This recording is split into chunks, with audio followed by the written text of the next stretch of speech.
You will hear a number of different recordings, and you will have to answer questions on what you hear. There will be time for you to read the instructions and questions, and you will have a chance to check your work. All the recordings will be played once only. The test is in 4 sections. At the end of the test, you will be given 10 minutes to transfer your answers to an answer sheet. Now turn to Section 1. Section 1. You will hear a conversation between a clerk at the information desk of a transport agency and a man asking for travel information. First, you have some time to look at questions 1 to 5.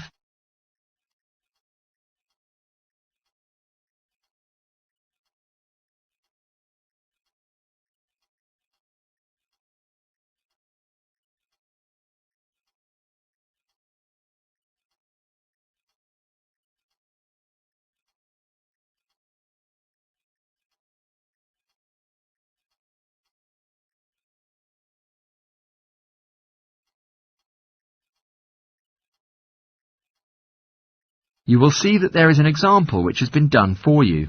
On this occasion only, the conversation relating to this will be played first. Morning. Thanks for calling Metro Link.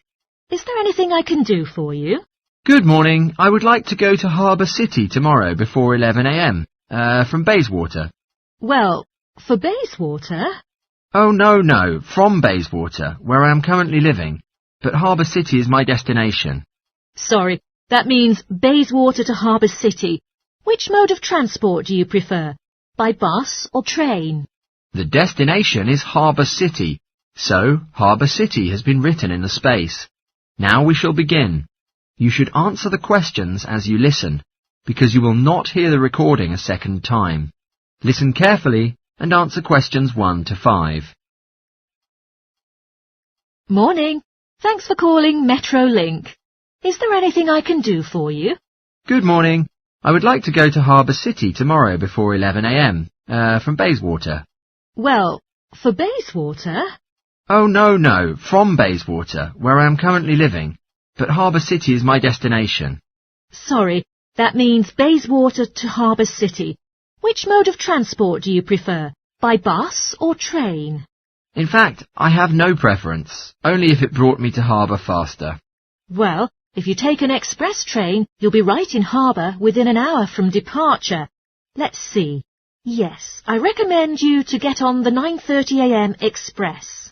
Sounds perfect. So, at which station should I get on the train?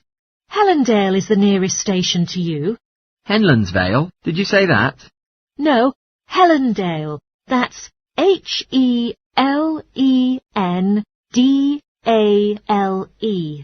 Then how can I get there fastest? Let me see. Please wait a minute. I need to have a look. It says you probably have 2 options for the routes. The first one is the 7:06 bus from Bayswater Shopping Centre to Central Street. There will be another bus that can take you to the train station. Or, if you don't mind walking directly to Central Street, like a couple of kilometres, then you can take the bus there, bringing you to the train station. Sure, but which bus is that, the one in Central Street? The 7:02 will take... Oh, sorry, it's the 7:82 that will take you to the station. I believe walking will be fine, so option 2 might seem better to me. When should I arrive at Central Street to catch the bus? There are 2 buses that you can catch and get to the station on time. One just before 9 o'clock, one right after. Yet in the morning it might be better to take the earlier one, just in case of a traffic jam or something like that. I'd like to say the 8:55 one is more reassuring than the 9:05 one. Sure, I don't want to miss the train, so the 5 to 9 one will be better. Before you hear the rest of the conversation, you have some time to look at questions 6 to 10.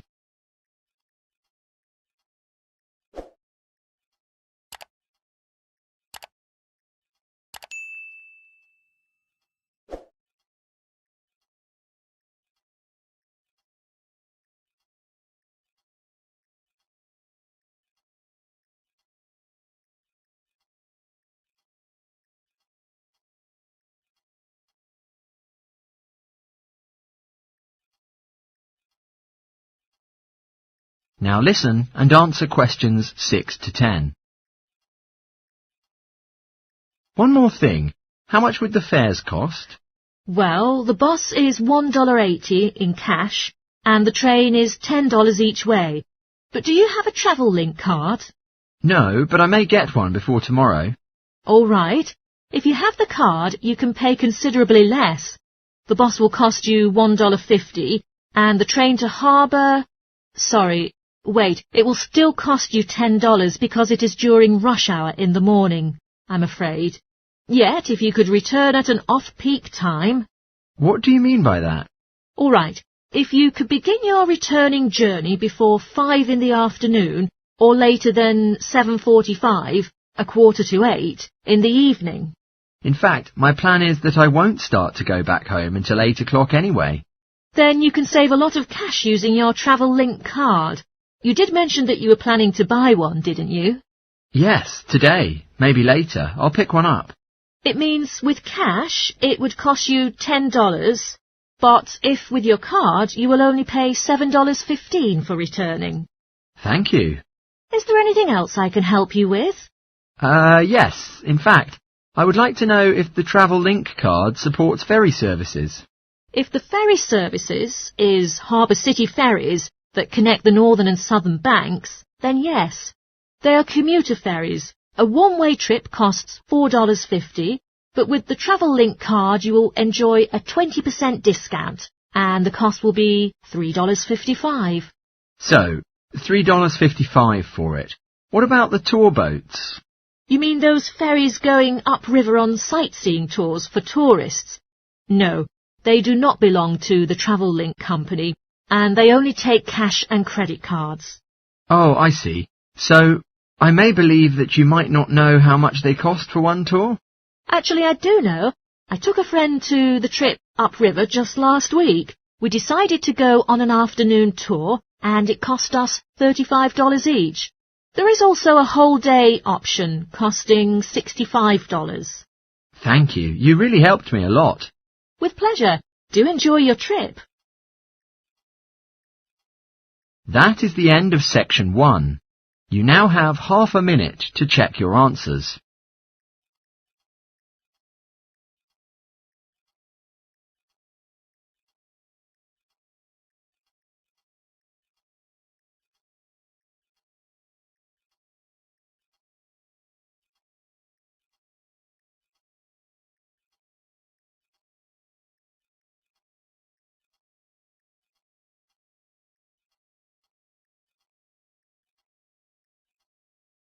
Now turn to section 2. Section 2. You will hear a radio anchor on broadcast speaking to her audience about water conservation and some contributions they can make at home. First, you have some time to look at questions 11 to 16.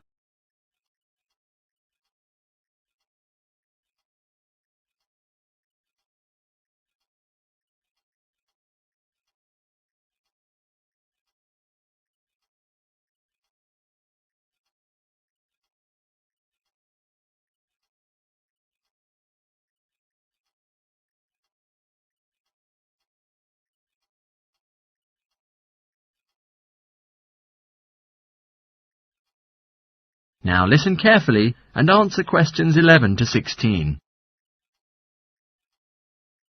Good morning, ladies and gentlemen. Thank you for returning to Action Radio. We are here talking about current affairs and global issues. I am Jill, and today our focus will be on discussing the very concerning issue of the significance of water conservation and how you can make your own contribution at home. The most universal wasted energy of all the domestic kinds is heat. Yet since my house has well-insulated walls, I'm lucky enough not to need to do anything about this problem.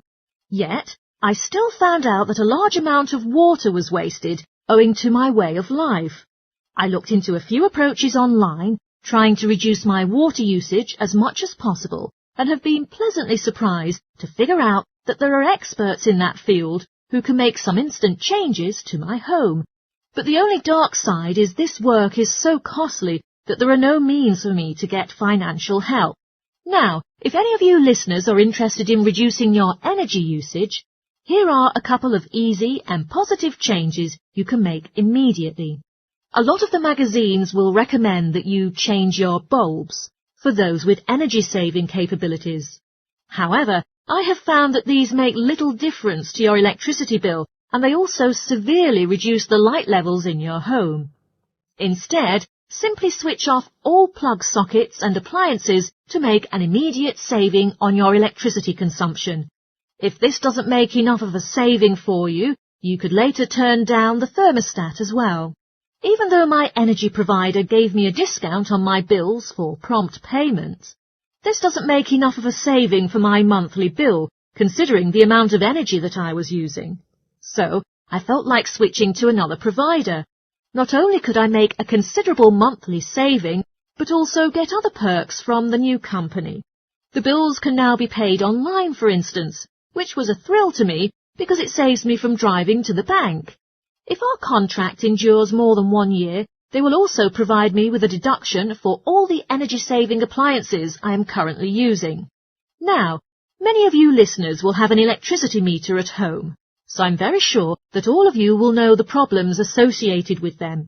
These meters can occupy a lot of room in your home and can be very unsightly if you cannot tuck them away in a cupboard. Mine is very large and it measures both gas and electricity usage. But it is nicely hidden in the coat cupboard, and I'm lucky enough to escape from accessing it easily.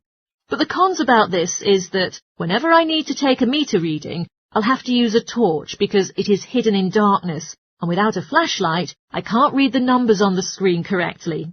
I recently extended my house with a new room that gives us a bathroom with a low-energy boiler, so I'm able to take long showers guilty-free. My walls are nice and thick and well insulated, but disappointingly, the window is a little drafty. Thus, I am about to make some investments by doing some upgrading. Given renewable energy, I initially thought about installing solar panels on the roof to heat the water rather than applying a new low-energy boiler, which was the price-friendly alternative. But I finally determined that the panels would make my house ugly on the exterior, in spite of their ease of technical use. Before you hear the rest of the talk, you have some time to look at questions 17 to 20.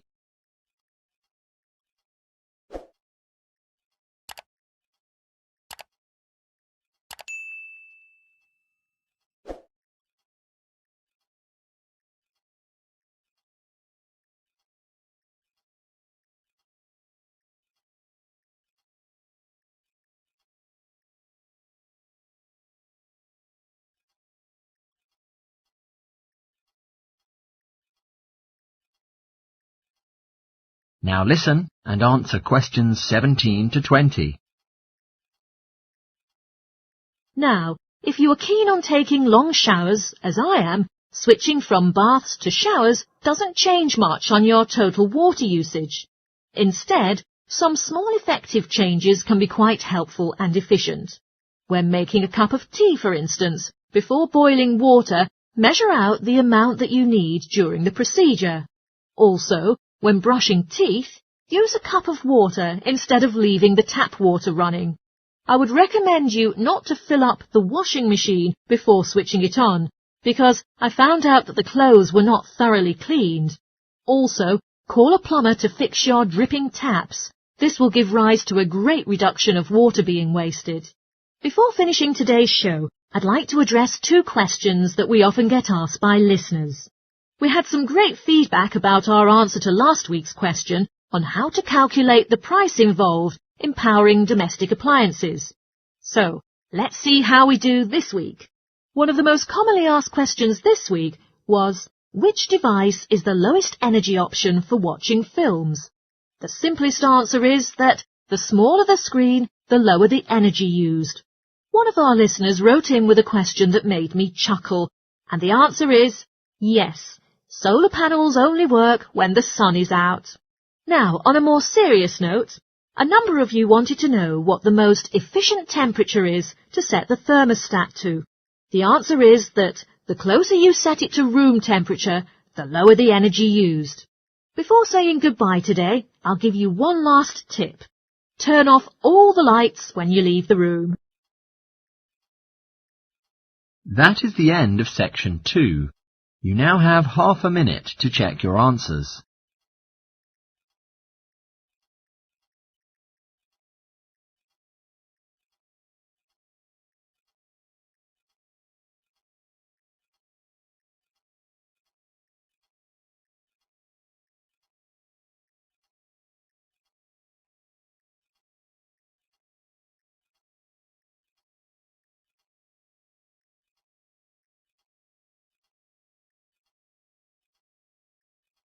Now, turn to section 3. Section 3. You will hear two students called Tim and Jenny discussing their geography assessment they are going to take next week. First, you have some time to look at questions 21 to 25.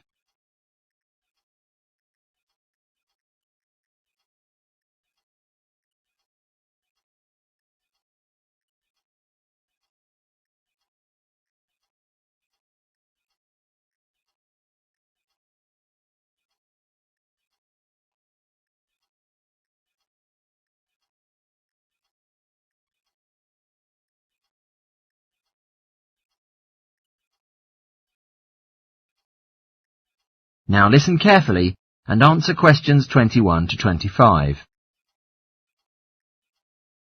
Morning, Jenny. Hi, Tim. How's everything going on? Not bad, but I'm really nervous about our geography assessment next week. Have you done any work on it yet? I've just gone over some of the slides where there are a few difficult terms, but I think it would be helpful if I could discuss it together with someone else. Would you like to talk about it with me? That sounds great. Have you got any information about the requirements for the assessment? For our test last semester, all of us tried our best to collect raw data to meet the requirements, so as to achieve a pass. But according to what the tutor has said, this term there won't be any need for us to do so.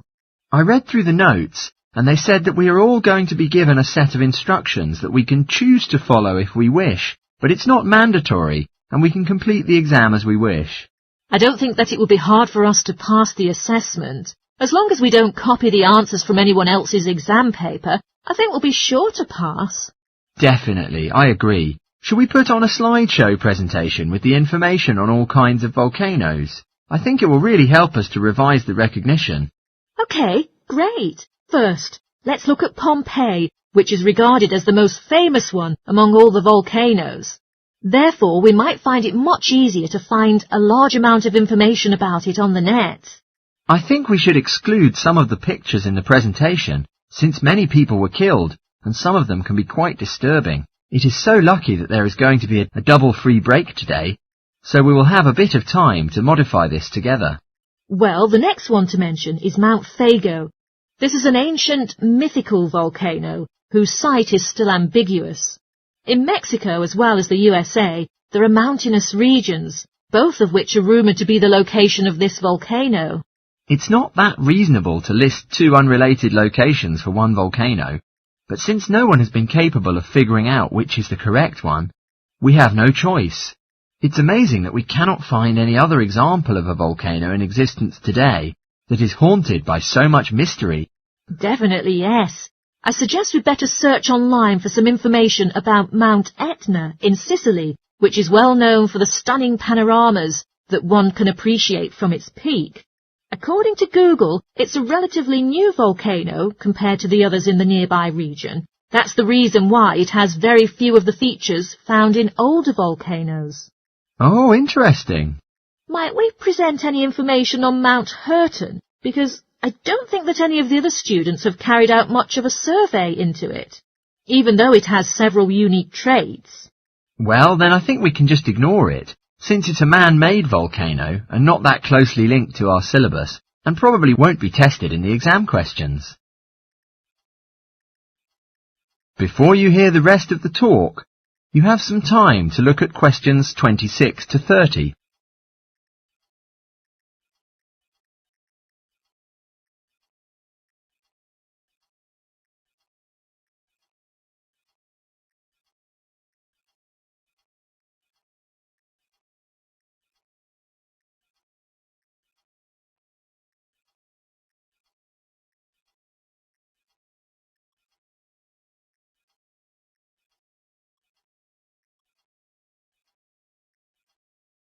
Now listen and answer questions 26 to 30. Have you got feedback from your tutor on your presentation last week?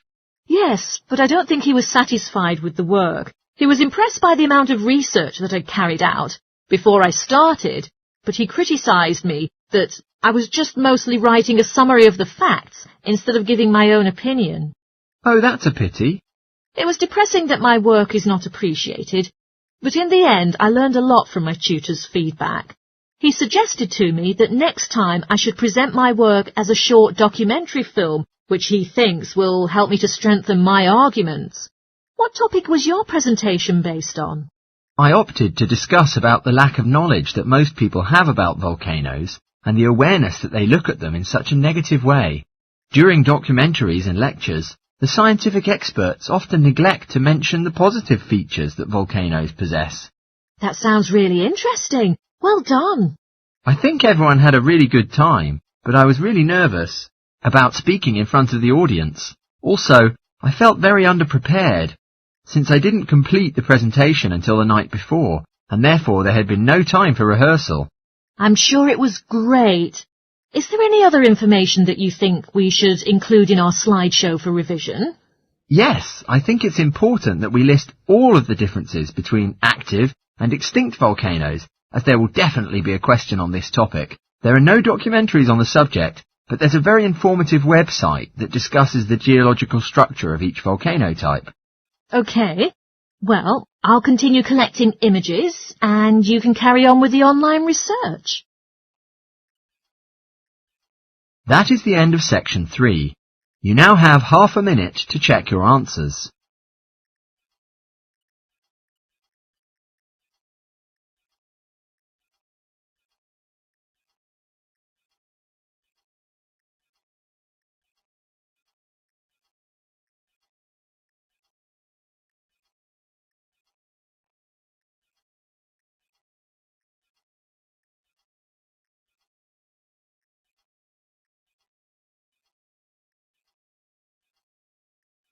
Now, turn to section 4. Section 4. You will hear part of a lecture in a zoology course talking about New Zealand birds and their protection. First, you have some time to look at questions 31 to 40.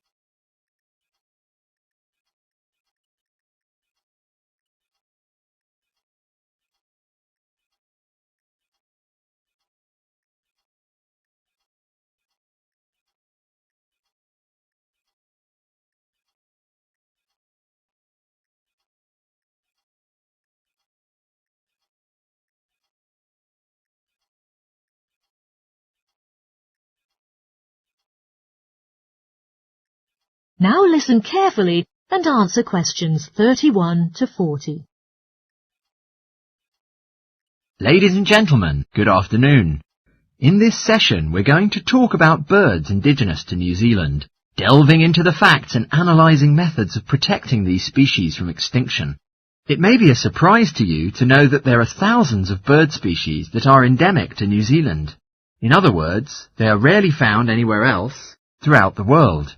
Because quite a large number of these birds make a living on a diet of freshly caught fish, they often nest alongside the coastline or follow the neighbouring river, if necessary, to track freshwater fish.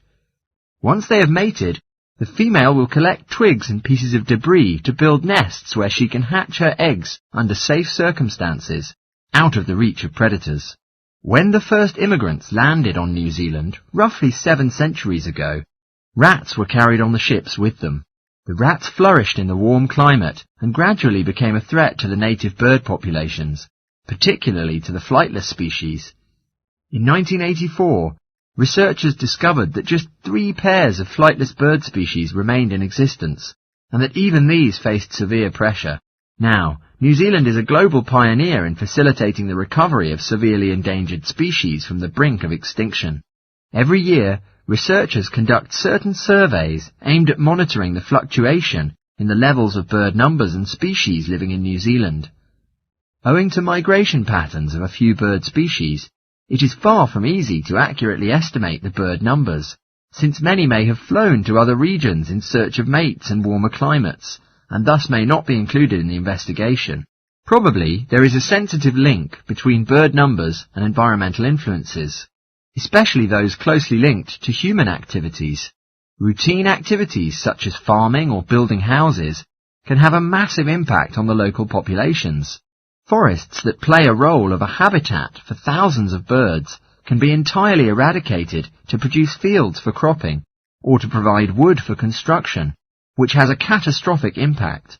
It is not only the activities of humans that threaten the living conditions of bird species, but the population of many predatory animal species has dramatically risen in New Zealand.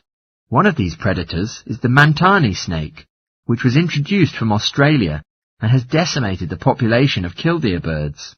These birds nest on the ground and often return to find their eggs have been devoured by the egg-eating snakes. One cannot dismiss, of course, the disadvantages that nature itself imposes on the survival of many bird species. Natural disasters such as storms can be devastating, tearing apart forests and leaving thousands of destroyed nests in their wake. Monsoons flood the rivers and often drown many of the flightless bird species that are unable to escape. Unfortunately, illegal hunting, which is the greatest threat to bird species in New Zealand, is nearly impossible to prohibit. Several bird species, which are going to be extinct, now appear on display at the National Zoo, and there is such a crucial need that urgent policies are adopted to protect them. The zoo recently employed an expert in bird protection, who strongly suggested that a guard should be employed to protect their birds from poachers.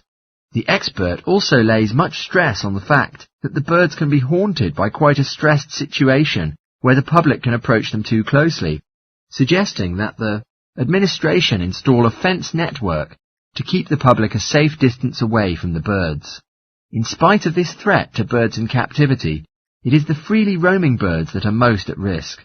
Many efforts are being made to educate the public in terms of how they can contribute towards protecting birds that are living in the wild. Finally, research has indicated that one of the most feasible measures of keeping the public notified about the significance of protecting the bird population is through the media.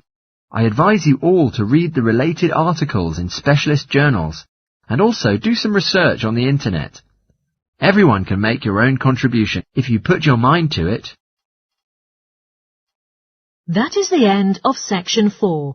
You now have half a minute to check your answers.